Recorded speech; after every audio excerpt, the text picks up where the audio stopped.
Actu7.info, la revue de presse. Bonjour à tous. Allez, aujourd'hui on fait un petit tour d'horizon de ce qui fait la une au Sénégal. Et croyez-moi, il y a de quoi dire.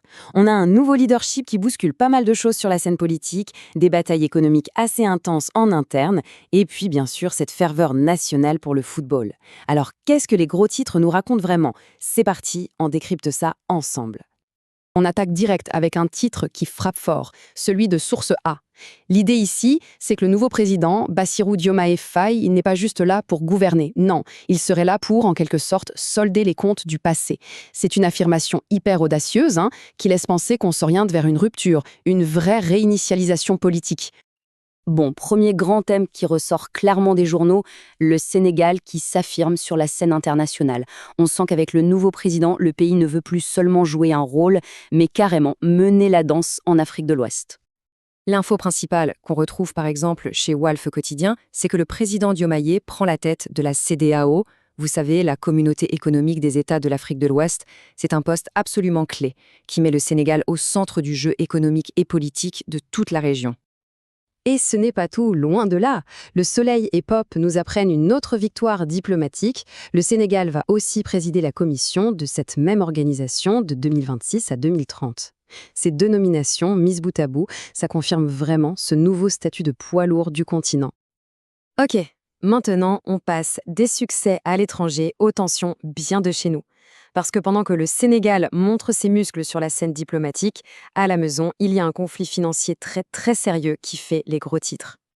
Là, on a vraiment les deux côtés de la médaille économique. D'un côté, le journal Enquête qui sonne l'alarme sur une fameuse dette cachée qui pèserait lourd sur les finances du pays, et de l'autre, le journal Yor qui met en avant la réponse du gouvernement en plan de sauvetage. C'est le grand bras de fer économique du moment.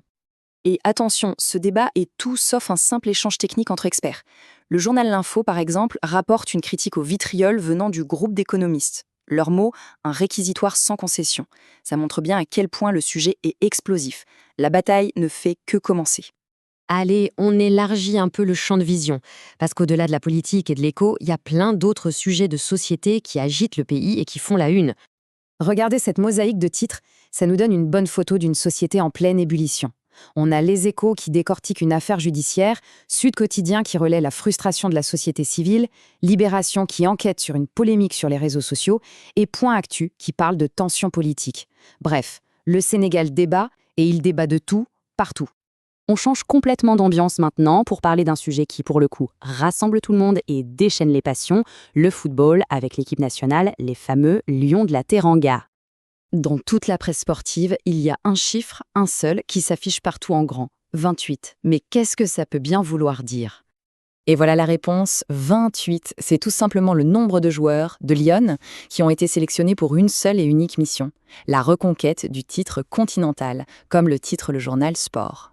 L'ambition est immense et on sent que tous les pays est derrière eux. Mais au-delà de l'équipe, la presse s'intéresse aussi de près aux parcours individuels. L'exemple d'Ibrahim Baye est un bon cas d'école. On analyse ses performances à la loupe et son avenir fait déjà couler beaucoup d'encre. C'est aussi ça une grande aventure sportive, c'est une somme d'histoires humaines. Voilà, si on devait faire un portrait robot du Sénégal aujourd'hui, ce serait ça, une nation qui rayonne à l'international, mais qui en même temps fait face à d'énormes défis économiques et sociaux à la maison. Du coup, la grande question qui reste en suspens, c'est comment le pays va-t-il réussir à jongler entre ces deux réalités pour écrire son futur? C'est une histoire à suivre de très très près. Actu7.info, la revue de presse.